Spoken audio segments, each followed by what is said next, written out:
Nunca vou esquecer o choque que senti ao reconhecer meu único filho, Miguel, sujo, magro e com o olhar perdido, dormindo debaixo daquela ponte úmida.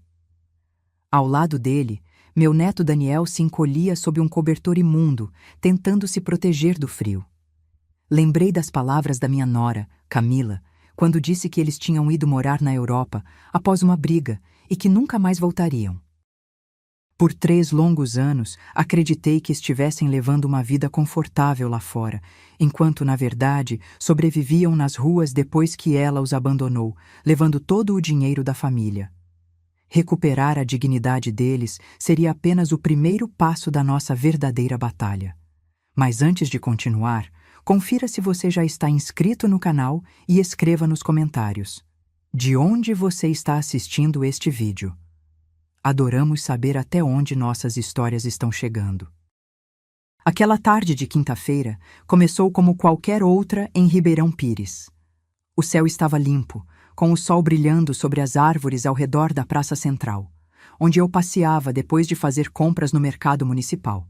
Aos 62 anos, meus passeios diários tornaram-se uma rotina que me ajudava a suportar a solidão desde que Miguel saiu de casa 3 anos atrás. Caminhava distraidamente quando notei um grupo de pessoas formando um semicírculo próximo à fonte. Um homem tocava violão enquanto outros cantavam, criando um ambiente alegre que atraía curiosos e alguns turistas que fotografavam a cena.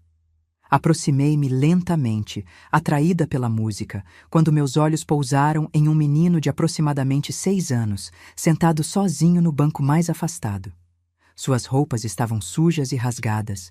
Os cabelos despenteados grudavam na testa suada. O que mais me chamou a atenção foi como ele segurava um carrinho de brinquedo quebrado, faltando 2 rodas, como se fosse seu tesouro mais precioso. Algo naquele menino despertou uma sensação estranha dentro de mim. Talvez fosse o jeito como seus olhos seguiam os músicos, com um misto de fascinação e tristeza. Uma senhora deixou cair um pacote de biscoitos ao passar. O menino olhou para todos os lados, hesitou por alguns segundos e então rapidamente se aproximou, pegou o pacote e o guardou dentro da camisa rasgada. Aquele gesto simples partiu meu coração. Sem pensar 2 vezes, caminhei até a lanchonete mais próxima e comprei um sanduíche, uma caixinha de suco e um chocolate. Voltei à praça, aproximei-me do garoto e me abaixei para ficar na altura dele. "Oi, pequeno. Está com fome?" Perguntei com voz suave. O menino se assustou, abraçando o carrinho quebrado contra o peito, como se temesse que eu fosse tomá-lo. Seus olhos grandes e escuros fixaram-se nos meus com desconfiança. "Tudo bem, não vou machucar você", continuei, oferecendo o lanche. "Pode pegar, é seu." Ele hesitou, olhando ao redor, como se procurasse alguém que lhe desse permissão. Finalmente, com a mão trêmula, pegou o sanduíche e começou a comer rapidamente. Foi quando notei. Na lateral direita do pescoço, quase escondida pela gola suja da camisa, havia uma pequena marca de nascença em formato de meia-lua, idêntica à que Miguel tinha, idêntica à que meu neto Daniel deveria ter. Meu coração disparou. Minhas mãos começaram a tremer enquanto observava cada detalhe do rosto daquele menino. O formato do nariz, as sobrancelhas grossas, o queixo levemente pontiagudo, eram os traços da nossa família. "Como você se chama?" perguntei, tentando controlar o tremor na voz. O menino terminou o último pedaço do sanduíche antes de responder timidamente: "Daniel." O mundo parou por um instante. O barulho da praça, a música, as conversas, tudo silenciou em meus ouvidos. Daniel, meu neto, o filho de Miguel que deveria estar em Madrid com os pais. "Onde está seu pai, Daniel?" consegui perguntar com a voz falha. Ele apontou para o outro lado da praça. "Papai está dormindo perto da ponte. Ele trabalhou a noite toda e disse para eu esperar aqui." Meu corpo inteiro tremeu. Segui a direção que o menino apontava, em direção ao pequeno córrego que cortava a praça, onde uma velha ponte de pedra servia como passagem. Ao me aproximar, vi várias pessoas deitadas na sombra, enroladas em cobertores e papelões. Moradores de rua. "Pode me levar até ele?" Pedi, segurando a mão pequena e suja de Daniel. Ele hesitou novamente, mas depois assentiu, guardando a caixinha de suco para mais tarde. Caminhamos lentamente entre as pessoas até chegarmos a um homem deitado de costas para nós, coberto por um pedaço de lona. Papai! Daniel chamou baixinho, cutucando o homem. Tem uma senhora aqui. O homem se moveu lentamente e se sentou. Estava magro, com barba longa e desgrenhada, cabelos sujos e roupas rasgadas. Mas mesmo através daquela aparência devastada, reconheci imediatamente os olhos do meu filho. Miguel. Nossos olhares se encontraram. Vi o momento exato em que ele me reconheceu. O choque estampado em seu rosto emaciado, seguido por uma expressão de vergonha tão profunda que doeu em minha alma. Mãe? Sua voz era apenas um sussurro rouco. Caí de joelhos na terra úmida, incapaz de me manter em pé diante daquela visão. Meu filho, meu único filho, que eu acreditava estar vivendo confortavelmente na Europa com a esposa e o filho, estava ali, reduzido a um farrapo humano, sobrevivendo debaixo de uma ponte. Miguel, meu filho. O que aconteceu com você? Ele abaixou a cabeça, escondendo o rosto entre as mãos trêmulas. Vá embora, mãe. Por favor, não quero que me veja assim. Daniel olhava confuso de um para o outro. Vovó? Ele perguntou com a voz inocente. É a vovó que você me mostrou na foto? Naquele momento, algo se quebrou dentro de mim. Como Miguel havia guardado uma foto minha todos esses anos, como ele tinha contado sobre mim para Daniel, e principalmente como tudo tinha chegado àquele ponto. Sim, querido. Eu sou sua avó, respondi, enquanto lágrimas escorriam pelo meu rosto. Virei-me para Miguel, com determinação surgindo entre o choque inicial. Filho, venha comigo. Você e Daniel vão para casa agora. Não posso, mãe, ele murmurou. Depois de tudo o que eu disse a você naquele dia, depois de ter escolhido Camila... Isso não importa agora, interrompi firmemente. Você é meu filho, Daniel é meu neto, e vocês vêm para casa comigo hoje. Olhando para o céu que começava a escurecer, prometi a mim mesma que, não importava o que tivesse acontecido, eu não os deixaria passar mais uma noite naquele lugar.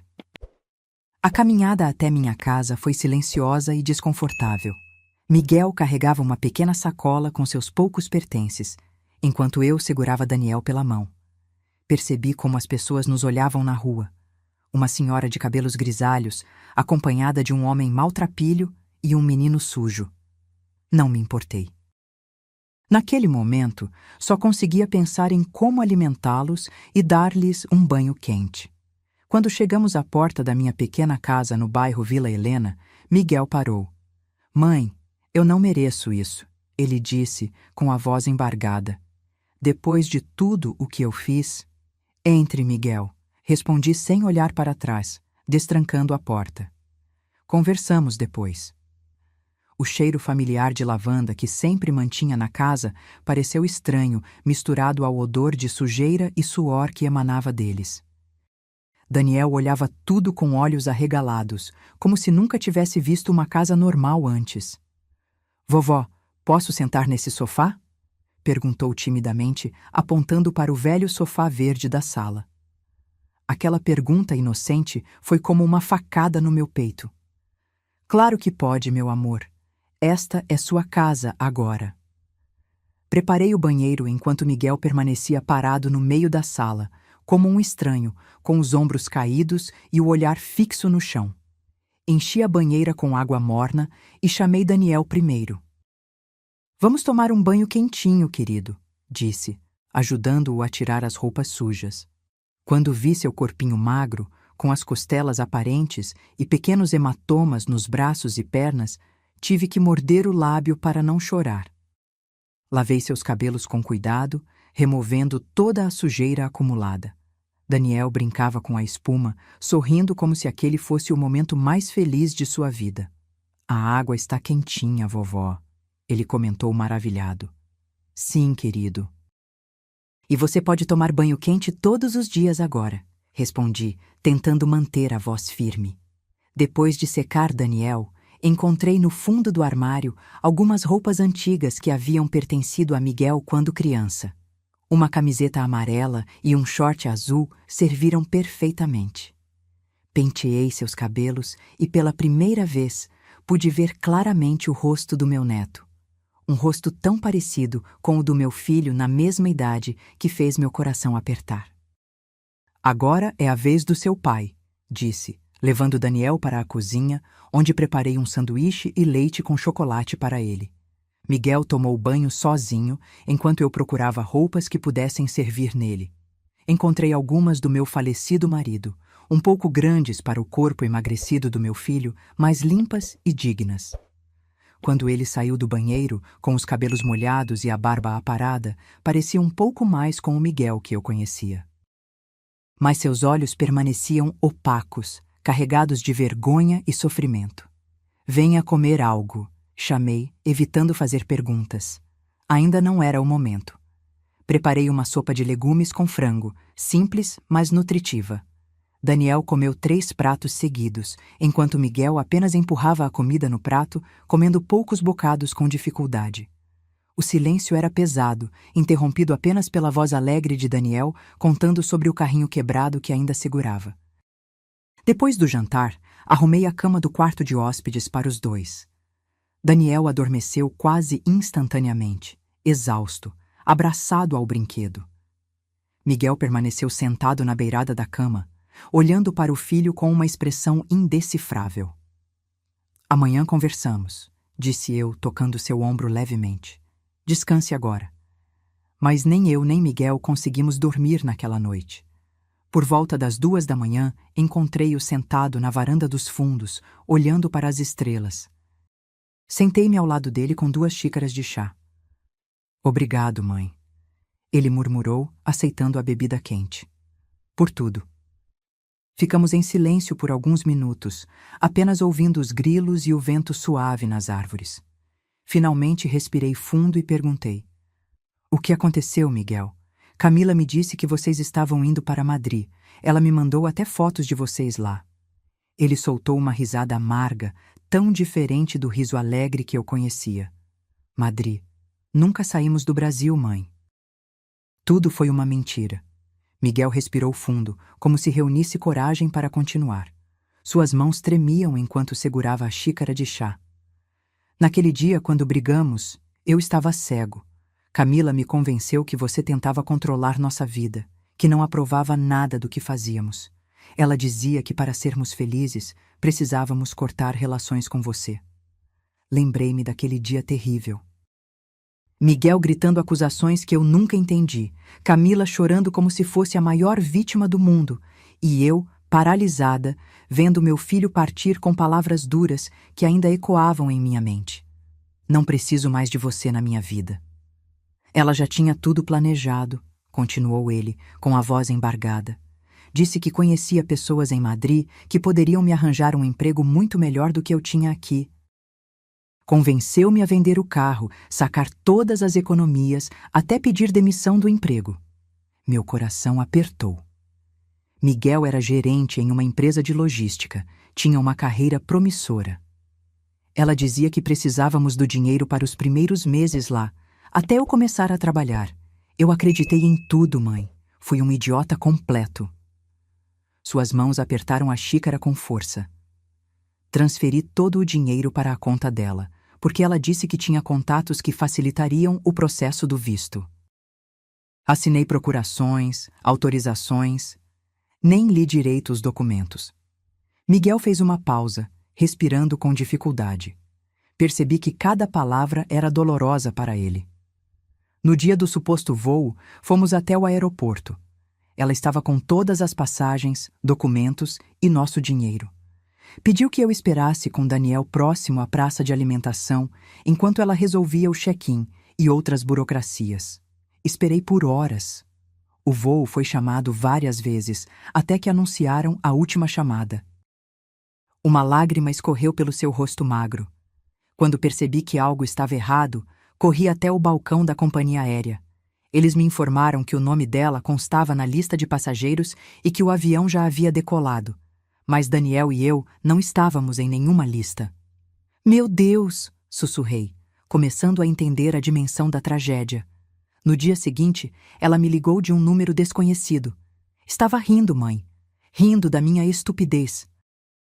Disse que eu merecia aquilo por ter confiado nela e duvidado da minha própria mãe. Que o dinheiro mal cobria o que ela merecia depois de anos comigo e que eu deveria agradecer por ela ter deixado Daniel, porque inicialmente pretendia levar nosso filho também. Senti um calafrio percorrer minha espinha. A ideia de Daniel também ter sido levado era aterrorizante. Descobri depois que ela havia entrado com pedido de divórcio semanas antes, alegando abandono de lar. Como eu havia assinado aqueles papéis sem ler, perdi praticamente tudo.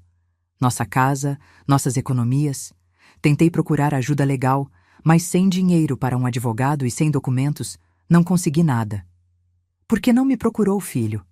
Perguntei com a voz embargada. Miguel abaixou a cabeça, com os ombros caídos em derrota. Vergonha, culpa, medo. Depois de tudo o que eu havia dito a você, como poderia voltar pedindo ajuda? Além disso, Camila convenceu meus amigos de que eu era violento, que a maltratava. Ninguém acreditou em mim. Então, você e Daniel? No início, consegui alugar um quartinho com o pouco dinheiro que ainda tinha. Procurava trabalho todos os dias, mas sem referências e com um processo de abandono de lar nas costas, ninguém me contratava. O dinheiro acabou em poucas semanas. Miguel enxugou as lágrimas com as costas das mãos. Tentei de tudo, mãe. Vendi água nos semáforos, guardei carros, catei latinhas, mas nunca era suficiente para alugar um lugar decente para vivermos. Acabamos na rua. Olhei para as mãos calejadas do meu filho, outrora suaves e bem cuidadas. Agora estavam ásperas, com pequenos cortes e calos. As mãos de um homem que lutou desesperadamente para sobreviver. O pior era ver Daniel passando necessidade, continuou Miguel, com a voz embargada. Houve noites em que dividimos um único pão. Ele nunca reclamava, sabe? Apenas abraçava aquele carrinho quebrado que encontrou no lixo e dizia: "Amanhã vai ser melhor, papai." Não consegui conter as lágrimas. Pensar no meu neto, uma criança inocente, passando fome e frio nas ruas, enquanto eu vivia confortavelmente a poucos quilômetros de distância, era insuportável. "Por que você contou sobre mim para ele?" perguntei entre soluços. Miguel sorriu levemente, o primeiro sorriso genuíno daquela noite. Todas as noites, antes de dormir, eu mostrava a única foto sua que tinha guardado na carteira. Contava histórias sobre a vovó Rita, como você fazia o melhor bolo de fubá do mundo, como cuidava de mim quando eu ficava doente. Era nossa forma de escapar da realidade, imaginar como seria estar aqui. Abracei meu filho com força, sentindo seus ossos proeminentes sob a camiseta larga. Chorei por tudo o que ele havia passado, por todo o tempo perdido, por cada noite fria que Daniel teve que suportar. "Está tudo bem agora", sussurrei, acariciando seus cabelos como fazia quando ele era pequeno. "Vocês estão em casa, e eu vou cuidar de vocês." Quando o sol começou a nascer, tingindo o céu de tons alaranjados, uma certeza havia se formado em meu coração. Nada nem ninguém machucaria novamente a minha família. Aquele era apenas o início da nossa jornada de recuperação, e eu estaria ao lado deles a cada passo. As primeiras semanas foram difíceis. Miguel precisava readaptar-se à vida em uma casa, a ter uma cama para dormir, comida na mesa e água quente para banho. Por várias vezes, encontrei-o dormindo no chão ao lado da cama, como se o colchão fosse desconfortável demais, após tanto tempo dormindo sobre papelões. Daniel, por outro lado, adaptou-se rapidamente. Sua capacidade de recuperação era impressionante. Em poucos dias, suas bochechas começaram a ganhar cor e seu sorriso tornou-se mais frequente. Ele seguia-me pela casa, ajudando nas pequenas tarefas domésticas, sempre fazendo perguntas sobre tudo. "Vovó, posso comer outra fatia de bolo?" perguntava com os olhos brilhantes durante o lanche da tarde. "Claro que pode, meu amor. Pode comer quantas quiser. respondia eu, enchendo seu prato novamente. Matriculei Daniel na escola do bairro. No primeiro dia, ele estava tão nervoso que se agarrou às minhas pernas, com medo de que eu não voltasse para buscá-lo. O diretor, compreensivo após eu explicar brevemente nossa situação, designou uma professora especialmente paciente para acompanhá-lo. Ele perdeu praticamente 2 anos de escolarização, explicou a professora Marta após a primeira semana. Mas é um menino muito inteligente. Com apoio adequado, logo alcançará os colegas. Miguel, por sua vez, parecia perdido. Passava horas sentado na varanda, olhando para o nada, como se ainda não acreditasse na reviravolta de sua vida. Tentei convencê-lo a procurar trabalho, mas a vergonha e o medo da rejeição o paralisavam. "Ninguém vai me contratar, mãe", dizia ele com amargura. "Olha para mim, pareço um mendigo." "Você não é um mendigo", respondi firmemente. "É meu filho, um homem trabalhador que passou por dificuldades, mas que vai se reerguer." Aos poucos, comecei a envolvê-lo nas tarefas da casa. Minha pequena oficina de costura nos fundos do quintal, onde eu fazia pequenos concertos para complementar minha aposentadoria, tornou-se nosso ponto de encontro. Miguel começou a me ajudar com tarefas simples: cortar tecidos, separar botões, organizar as encomendas. Um dia, enquanto eu lutava com uma encomenda urgente de 20 uniformes escolares, meus olhos já cansados, mal conseguindo enfiar a linha na agulha, Miguel se aproximou. "Deixa eu tentar, mãe", ofereceu-se. "Seus olhos estão cansados." Observei surpresa enquanto ele, com precisão e paciência, completava a costura que eu havia começado. Suas mãos, antes hesitantes, moviam-se com surpreendente habilidade. "Onde aprendeu a costurar assim?" perguntei admirada. Miguel deu de ombros. "Nas ruas, aprendi a consertar nossas roupas. Não podia deixar Daniel com os joelhos de fora no inverno." Algo se acendeu em minha mente. "Miguel, você conseguiria fazer uma calça jeans a partir de um modelo?" Ele pensou por um momento. "Acho que sim. Posso tentar." Nos dias seguintes, Miguel dedicou-se a aprender mais sobre costura. Observava-me atentamente, fazia perguntas, estudava os moldes antigos que eu guardava. Para minha surpresa, ele tinha um talento natural. Suas mãos, que haviam enfrentado trabalhos pesados para sobreviver, agora criavam com delicadeza. A primeira peça que ele fez sozinho foi um short para Daniel. Não era perfeito, mas o sorriso orgulhoso no rosto do meu filho quando viu o neto experimentando a roupa não tinha preço. "Ficou muito bom, papai!" exclamou Daniel, rodando para mostrar o short novo.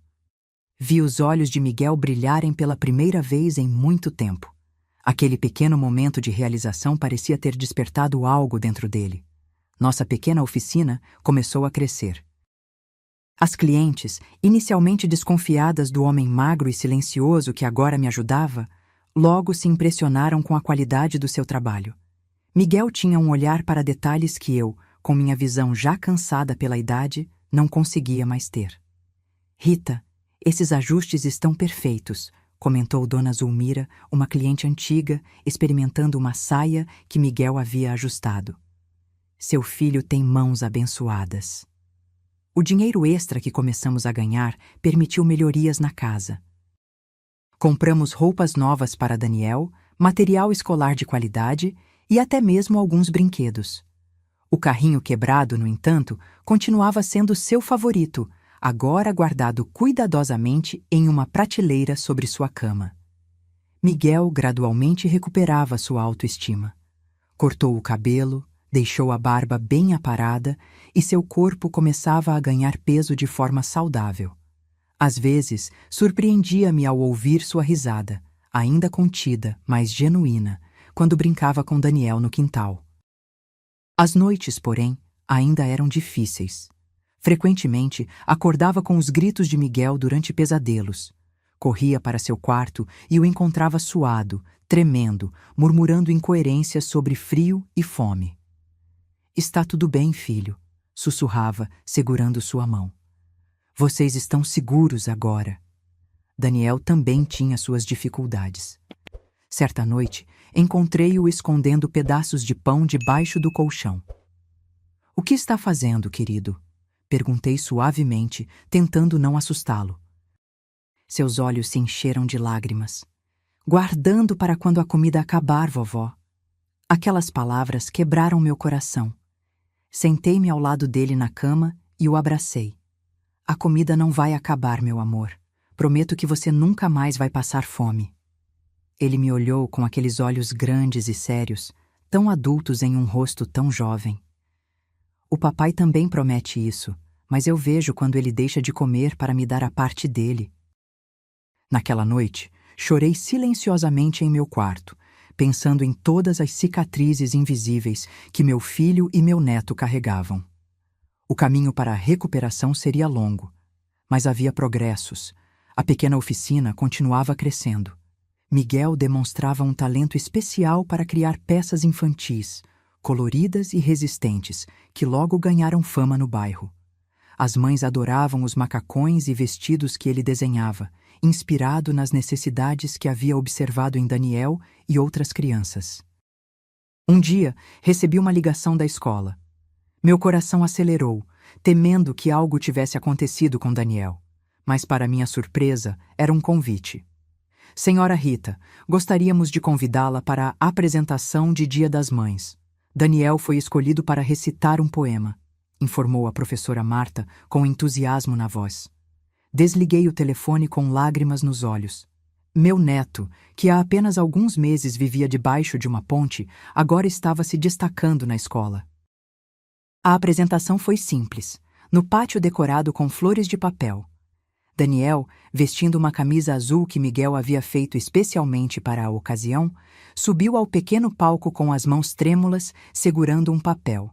Sua voz fina e clara encheu o ambiente. "Mães são feitas de amor, de cuidado e proteção. Algumas nos dão a vida, outras nos dão o coração. Eu tenho 2 mães, uma que me deixou partir e uma que me acolheu quando precisei sobreviver. Minha avó é minha mãe do coração. Ela cuida, protege e me dá a mão. Obrigado, vovó, por seu amor sem fim, por fazer o sol brilhar novamente para mim." Não havia um único olho seco no pátio. A professora Marta abraçou Daniel, que correu para meus braços logo em seguida. Miguel, sentado ao meu lado, chorava silenciosamente, uma mistura de orgulho e dor em seu rosto. Aquele momento marcou uma virada. Como se finalmente todos nós aceitássemos que esta era nossa nova realidade. Imperfeita, marcada por cicatrizes profundas, mas ainda assim, nossa. A vida começava a encontrar seu ritmo. Miguel agora administrava praticamente sozinho nossa pequena oficina, que já não era tão pequena assim. Contratamos Dona Zélia, uma senhora do bairro, para ajudar nas costuras mais simples, enquanto Miguel se dedicava aos modelos mais elaborados e eu cuidava do atendimento às clientes. Daniel prosperava na escola, fazendo amigos e recuperando rapidamente o tempo perdido. Seus pesadelos diminuíram, assim como o hábito de esconder comida. Ele voltava a ser simplesmente uma criança, com direito a brincadeiras, risadas e até mesmo birras ocasionais.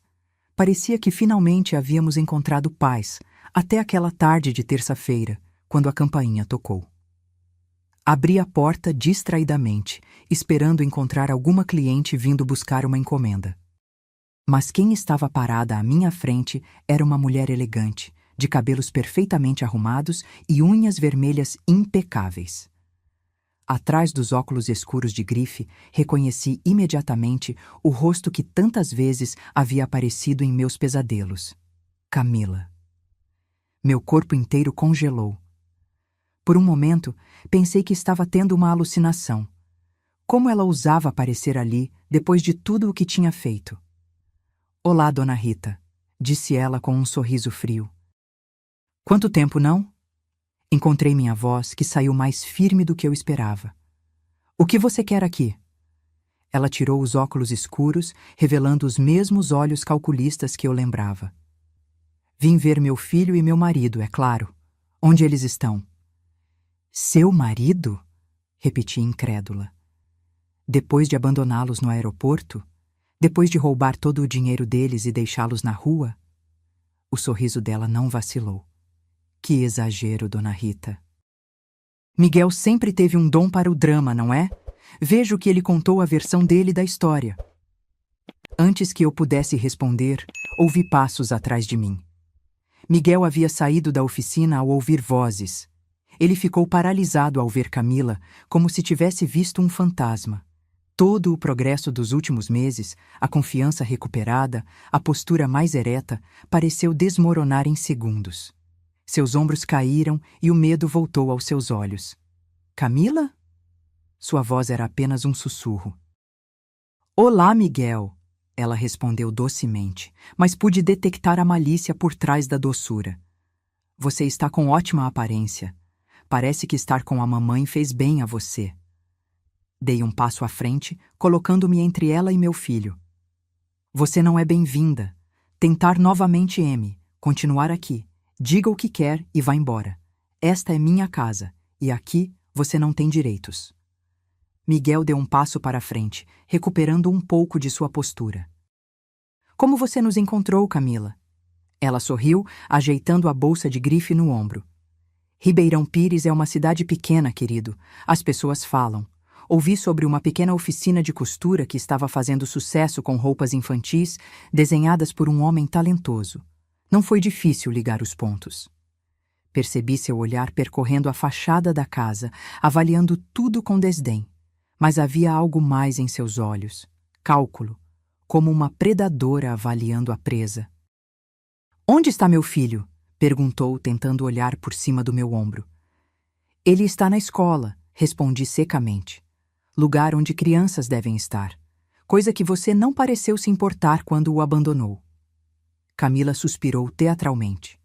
Que drama, Dona Rita. Eu nunca abandonei ninguém. Tive que sair do país para resolver problemas urgentes. Demorei mais do que esperava para voltar, mas agora estou aqui, para recuperar minha família. Miguel soltou uma risada amarga que me surpreendeu. Família? Que família, Camila? A que você deixou no aeroporto? A que passou fome nas ruas por 3 anos? São mentiras, Miguel, ela disse, com falsa indignação. Deixei dinheiro suficiente para vocês. Se você gastou tudo, não é minha culpa. Além disso, por que não procurou ajuda? Sua mãe estava aqui o tempo todo. Aquelas palavras eram como facas, calculadas para atingir as inseguranças de Miguel, para fazê-lo duvidar de si mesmo novamente. Vi seu rosto empalidecer e, por um momento, temi que ele acreditasse nela outra vez. Mas, para minha surpresa, Miguel permaneceu firme. Chega de mentiras, Camila. Vá embora. Não temos nada para você aqui. Ela mudou de estratégia, seus olhos subitamente enchendo-se de lágrimas. Como pode falar assim comigo? Sou a mãe do seu filho. Daniel precisa de mim. Daniel tem tudo o que precisa, respondi, mantendo-me entre ela e Miguel.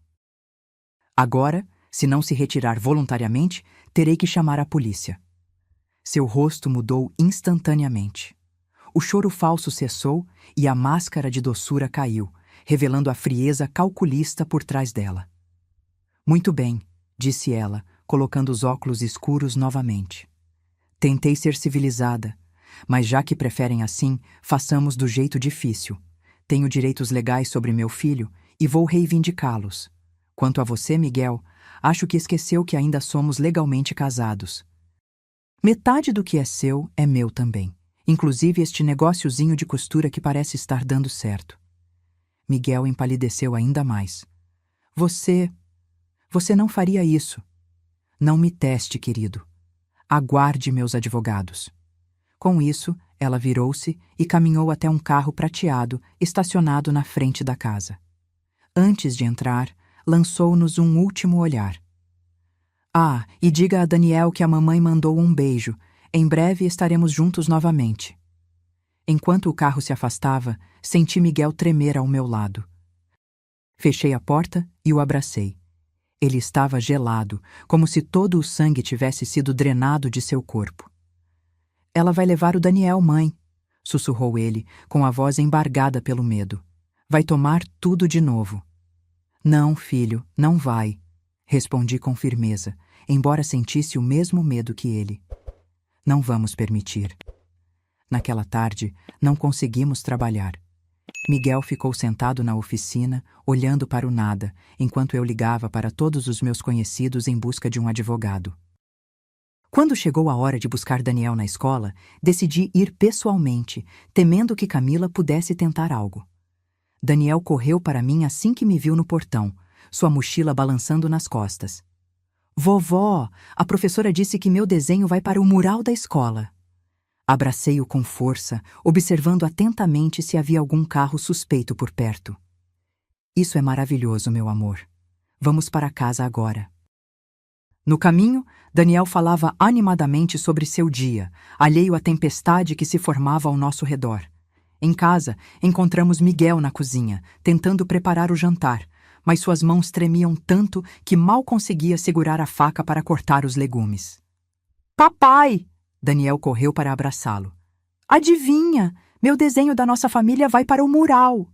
Miguel forçou um sorriso, abaixando-se para abraçar o filho. Isso é ótimo, campeão. Estou orgulhoso de você. Naquela noite, depois que Daniel adormeceu, sentamos na cozinha com o Sr. Nogueira, um advogado aposentado que morava 2 ruas abaixo e havia concordado em nos ajudar.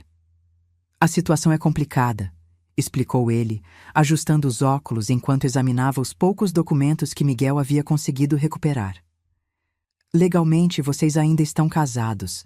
Ela tem direitos sobre o menino e potencialmente sobre qualquer patrimônio adquirido durante o casamento. Mas ela nos abandonou, argumentei, tentando controlar minha indignação.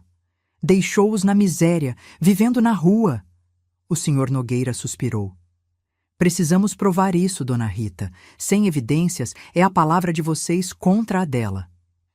E se eu concordar em dar o divórcio? Perguntou Miguel. Ela pode levar o Daniel mesmo assim? Infelizmente, sim. Como mãe biológica, ela tem direitos legais sobre a criança. Mas podemos lutar pela guarda baseados no abandono e no bem-estar atual do menino. E quanto à oficina? Perguntei, pensando no negócio que tanto havia ajudado na recuperação de Miguel. Se foi iniciado durante o casamento, tecnicamente ela pode reivindicar parte dele. Mas posso argumentar que o negócio é antigo, pertencente a você, Dona Rita, e que Miguel apenas ajuda. Passamos a noite inteira discutindo estratégias. O Sr. Nogueira concordou em nos representar, cobrando apenas o suficiente para cobrir as custas do processo. Antes de sair, ele nos deu um conselho final. Documentem tudo. A rotina de Daniel na escola, seu progresso, os cuidados médicos, as atividades familiares. Quanto mais evidências tivermos de que o menino está bem e estável, melhor será a nossa posição. Nos dias seguintes, vivemos em constante ansiedade.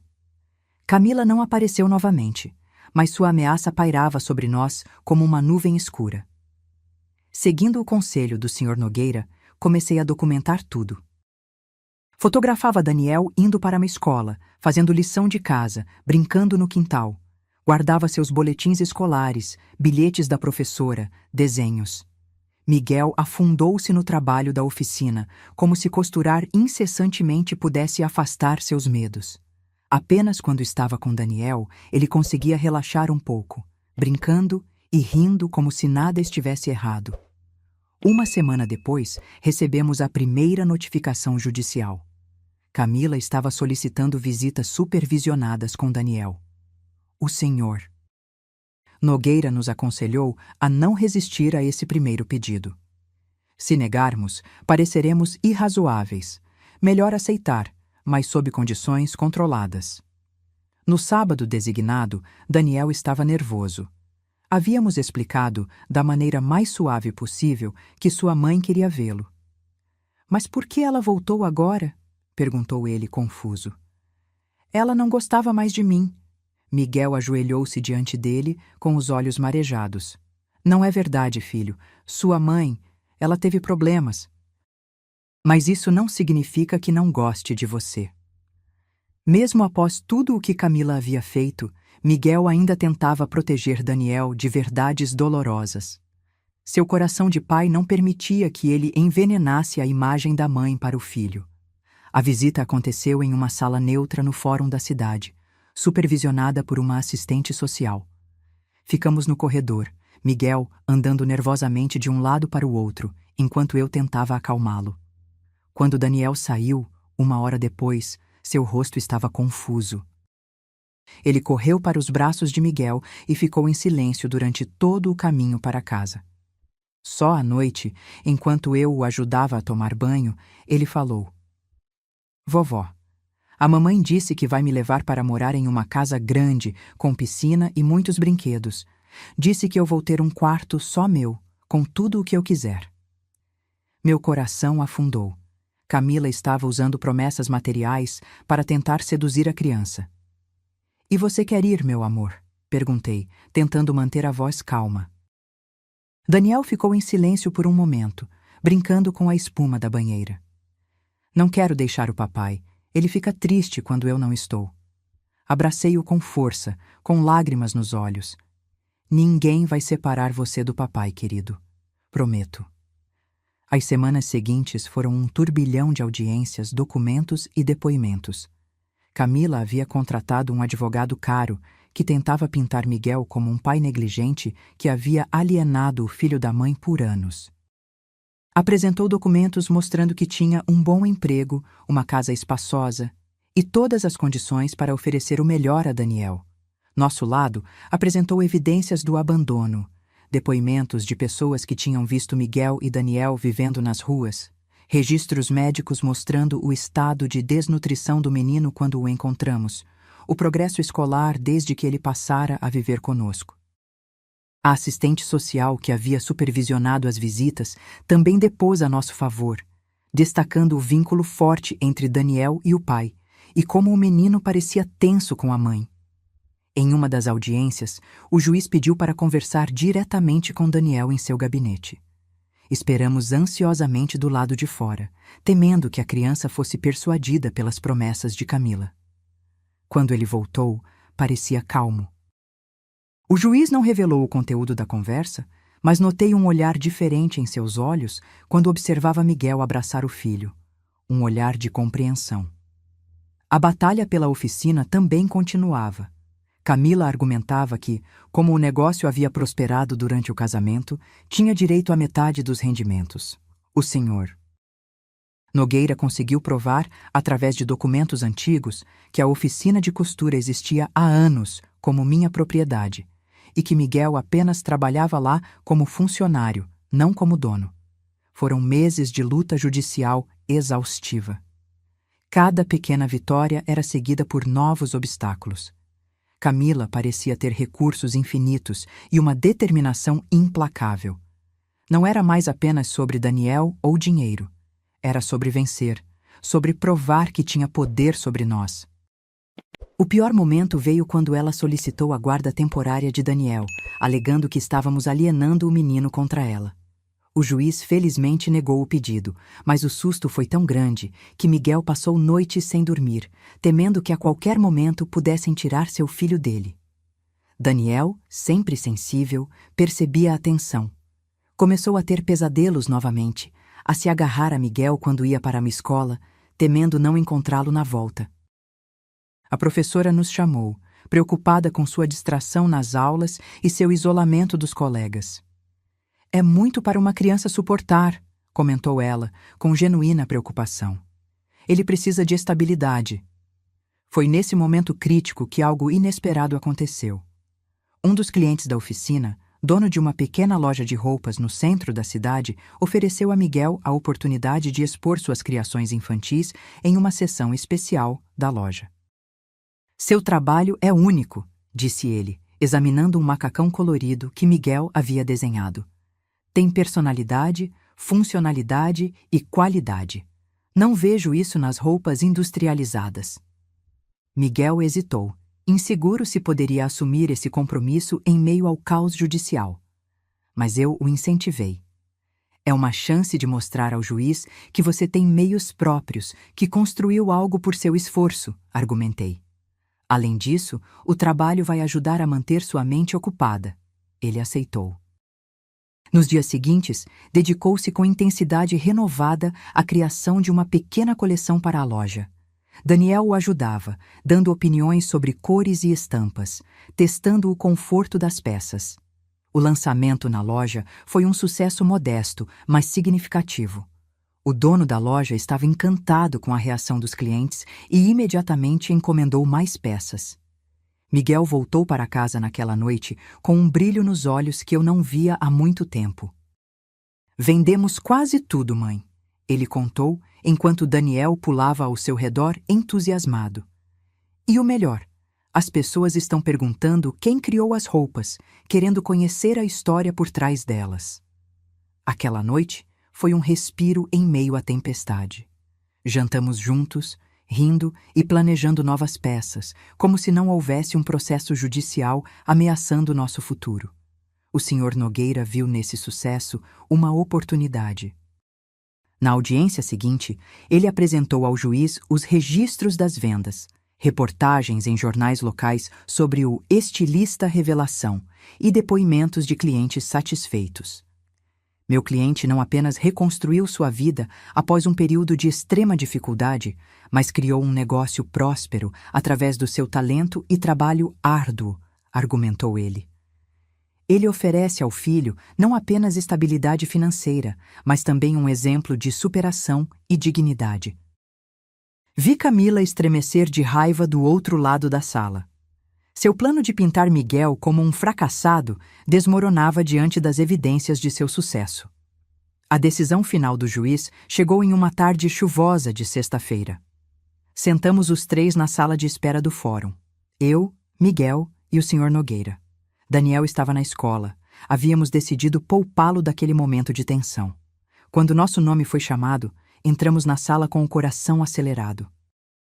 O juiz, um homem de meia idade com expressão grave, folheou os documentos em silêncio por alguns minutos que pareceram horas. Finalmente, ele ergueu os olhos e proferiu sua decisão. Após cuidadosa análise de todas as evidências apresentadas, este tribunal decide conceder a guarda principal de Daniel Vargas ao pai, Sr. Miguel Vargas, com direitos de visita supervisionada à mãe, Sra. Camila Santos, 2 vezes por mês. Senti as pernas de Miguel fraquejarem ao meu lado. Segurei seu braço para apoiá-lo, enquanto lágrimas silenciosas escorriam por seu rosto. O juiz continuou. Quanto à questão dos bens, o tribunal reconhece a oficina de costura Rita como propriedade exclusiva da senhora Rita Vargas, estabelecida anteriormente ao casamento. O desenvolvimento do negócio de criação de roupas infantis pelo Sr. Miguel Vargas é considerado fruto de seu trabalho individual durante o período em que estava efetivamente separado, ainda que não legalmente divorciado. Do outro lado da sala, Camila levantou-se abruptamente. Isso é um absurdo! Vou recorrer! O juiz a encarou com firmeza. A senhora tem esse direito, mas devo alertar que, considerando as evidências de abandono apresentadas, qualquer novo processo poderia resultar na revisão completa de seus direitos parentais. Esta corte priorizou o melhor interesse da criança, mantendo algum vínculo com a mãe, apesar das circunstâncias. Camila saiu da sala batendo a porta. Seu advogado nos lançou um olhar de desculpas antes de segui-la. Quando chegamos em casa, Miguel correu para buscar Daniel na escola. Eu fiquei na cozinha, preparando um bolo de fubá, o favorito de Miguel desde a infância, para celebrarmos aquela vitória que parecia impossível meses atrás. Ouvi risos no quintal e espiei pela janela.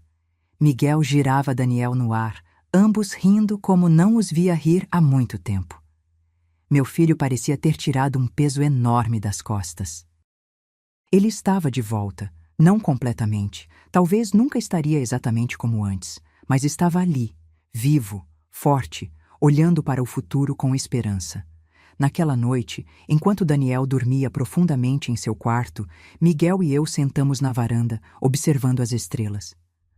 Obrigado, mãe, ele disse, segurando minha mão. Por tudo. Por nos encontrar naquele dia. Por nos trazer para casa. Por nunca desistir. Sorri, com o coração cheio de gratidão. Somos uma família, Miguel. Sempre seremos. Tá. 2 anos se passaram desde aquele dia chuvoso no fórum. Nossa vida encontrou um novo equilíbrio. A pequena seção na loja do centro evoluiu para uma boutique própria, especializada em roupas infantis desenhadas por Miguel. Petit Daniel, como ele chamou, tornou-se um sucesso local, com pedidos chegando até de cidades vizinhas. Daniel, agora com 8 anos, crescia saudável e feliz. Os traumas dos anos difíceis ainda apareciam ocasionalmente, como quando guardava comida em seu armário após um filme sobre pobreza que assistiu na escola, mas eram cada vez mais raros. Ele se destacava nos estudos e havia descoberto um talento para desenho, ajudando o pai a criar estampas para as roupas. Camila cumpriu sua ameaça de recorrer, mas desistiu quando seu advogado a aconselhou sobre as poucas chances de sucesso. Ela continuava com as visitas supervisionadas, embora frequentemente cancelasse ou aparecesse apenas por alguns minutos. Daniel já não demonstrava ansiedade antes dessas visitas. Elas haviam se tornado apenas uma rotina em sua vida. Miguel havia se transformado. O homem assustado e inseguro que encontrei debaixo da ponte deu lugar a um empreendedor respeitado, que dava palestras sobre superação em escolas e organizações comunitárias. Seu exemplo inspirava outras pessoas que passavam por dificuldades semelhantes. Ele também encontrou tempo para o amor novamente. Luísa, uma jovem professora que conheceu em uma reunião escolar de Daniel, trouxe um novo brilho aos seus olhos. Ela entendia seus traumas, respeitava seu espaço e, o mais importante, adorava Daniel. Quanto a mim, aos 64 anos, encontrei uma nova função. Além de avó coruja, tornei-me a contadora de histórias da família. Em noites especiais, sentávamos todos na varanda, eu, Miguel, Daniel e às vezes Luísa, e eu contava a história do nosso reencontro debaixo da ponte, da luta para ficarmos juntos, da nossa vitória contra todas as probabilidades. Daniel sempre pedia a mesma parte da história. Conta de novo como você me reconheceu, vovó. E eu sorria, relembrando aquele momento que mudou nossas vidas. Foi a marquinha de lua no seu pescoço, meu amor. A mesma que seu pai tem. A mesma que meu pai tinha. Quando vi aquela marca, soube imediatamente que você era meu neto, mesmo depois de tanto tempo. Ele tocava a pequena marca com orgulho, como se fosse um selo mágico que o ligava à nossa história familiar. Nem tudo foi perfeito, é claro. A vida nunca é. Miguel ainda tinha pesadelos ocasionais. Daniel ainda perguntava sobre por que sua mãe não o amava o suficiente para ficar. Eu ainda me perguntava se poderia ter evitado todo aquele sofrimento se tivesse sido mais insistente, se tivesse procurado meu filho antes. Mas aprendemos a aceitar as cicatrizes como parte da nossa jornada. Elas nos lembravam não apenas da dor, mas também da nossa capacidade de sobreviver, de reconstruir, de amar novamente. Numa tarde de domingo, enquanto preparávamos um churrasco no quintal, Daniel apareceu correndo com o velho carrinho quebrado em mãos, aquele mesmo que segurava tão firmemente no dia em que nos encontramos. Vovó, olha o que eu achei guardado na minha caixa de memórias. Miguel olhou para o brinquedo com emoção nos olhos. Você ainda tem isso, filho? Daniel assentiu, segurando o carrinho com carinho.